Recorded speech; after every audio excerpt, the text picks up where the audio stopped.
Alright, so introduce yourself and tell us where you grew up. My name is Jasmine Diaz. I grew up in the Bronx, and I would say the South Bronx, most of my life. And I moved down to New Mexico and Texas before I moved back up to New York City again. Okay. What made you decide to join the E3MC class inside? Inside, there aren't too many resources for reformation or to equip us with the proper tools, and E3MC provided us with not just an opportunity to escape what was going on, but also a chance to rebuild our lives upon release. Okay. What was your inside class like, and how did it feel? It was a little odd at first because it was the first time I ever had a class where I was actually incarcerated in a jumpsuit, but we were integrated with 10 other students that were from the campus, so it made it very dynamic, and also it helped us acclimate to being back into a classroom setting. Okay. What made you decide to come to campus to continue your classes? Because Manhattan College gave me the opportunity when I was in one of my most, I would say, down points, that I hadn't had anything to give me hope or meaning. They gave me that chance again to have a second opportunity in life. What was the hardest part of your decision, and how did you overcome it? The hardest part of my decision was actually acclimating back into society, grappling with resetting my life over, and being able to commit to a 4-year degree. It was something that I wanted to be able to wholly invest myself in, so I struggled with it for a while, but after gaining some footing, I fully committed. How has being a student at Manhattan College impacted your view of yourself and your view of your future? Well, that's a big one. It actually has improved majorly how I see my life growing, having more potential than just coming to class every day and obtaining a degree. I'm actually super excited to be here and have the experience that I never had before. So it has made me shift my view on how my life can end up being now that I have this opportunity.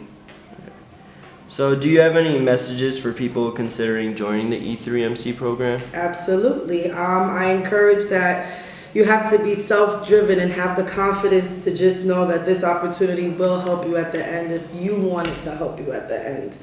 And be sure that you are making it to land you in a position that you're going to be better off, and not just doing it for the sake of doing it. Do it for yourself. Do it for your future and your family, and to rewrite what has been written about you, or what narrative is being portrayed about you. Thank you. That's it. I hope it's good. That was good. Future. Beautiful. That's kind of the things we're looking for. That's it. All right. That's all we need. So introduce yourself and where you grew up. Oh, we start now? Yeah. Hi, I'm Andrew Scott Nickey, originally from Buffalo, New York. I've been here at Manhattan College for 21 years. Okay. What made you get involved? I have a lifetime interest in working with people who are incarcerated. I actually started when I was in college, just as a favor to a priest who was a chaplain at a detention facility in Milwaukee where I went to school, and it was a life changer. You know, they always say that life always goes forward, but it only makes sense looking backward. Looking backward, it changed my life. You know, a religious man, I saw the face of God, and people that clarified things for me, and all the things that have gone wrong in my life, whatever they are. The one constant I've had over 50 years is somehow going into jails and prisons and finding something immensely beautiful in the human condition. Yeah. And in a sense, the more broken people are, the more I feel the sense of compassion and commitment to them. So I'm fortunate to do that, and then I'm even more fortunate that I was able to create a partnership between Manhattan College and the New York City Department of Correction, where we are now in our 11th year. And that is along, including the Westchester County Jail and the Horizon Detention Facility here in the Bronx, we've taught over 30 classes to incarcerated people and brought about 50 or so formerly incarcerated here to study. Okay. What made you decide to start the program? As I said, I had a long-time interest, a lifelong interest in serving those who are incarcerated. And that became a catalyst for me to start getting involved in social action in this place in Chicago. And for one reason or another, I got a lot of 15 minutes of notoriety, you know, front page of the newspaper, on the news, and various television and interview shows. And my friends kept telling me, you ought to get a degree so you can know more about it. So that prompted me to get a PhD at Berkeley in theological and criminological ethics.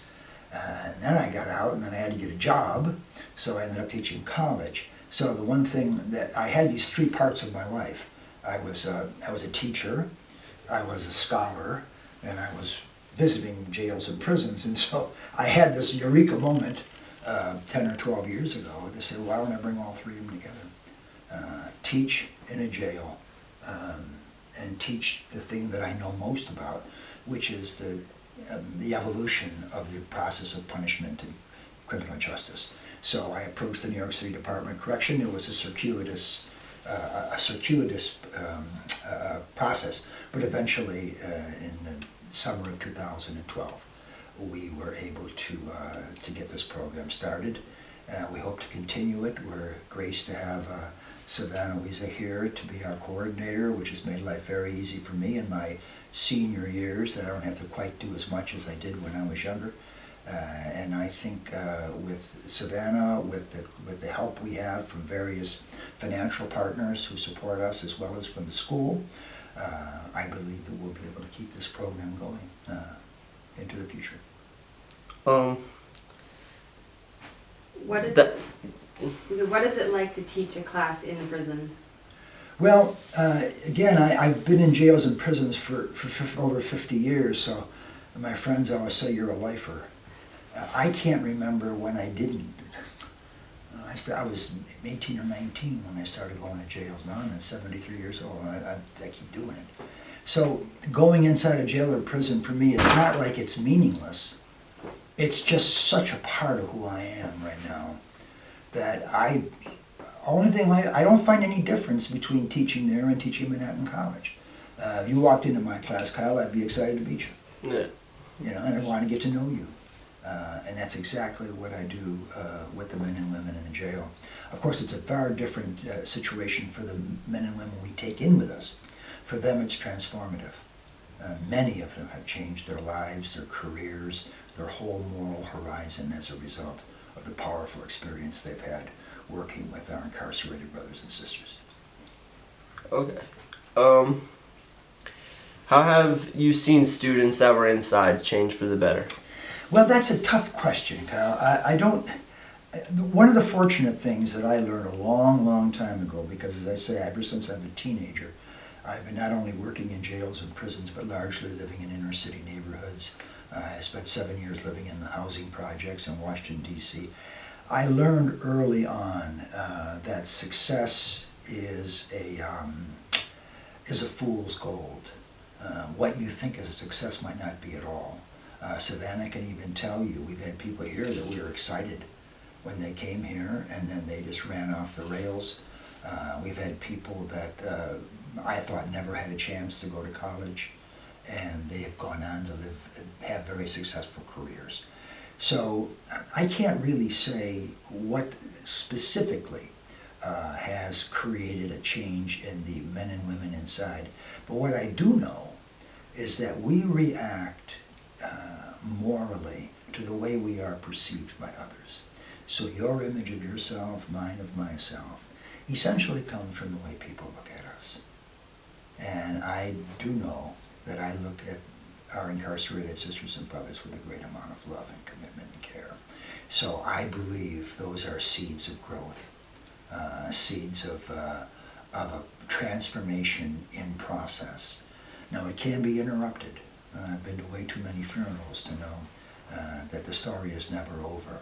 But I do believe that the work we do, not just myself, but the wonderful men and women here from Manhattan College who come with me, that they look at these men and women with a great deal of care and commitment.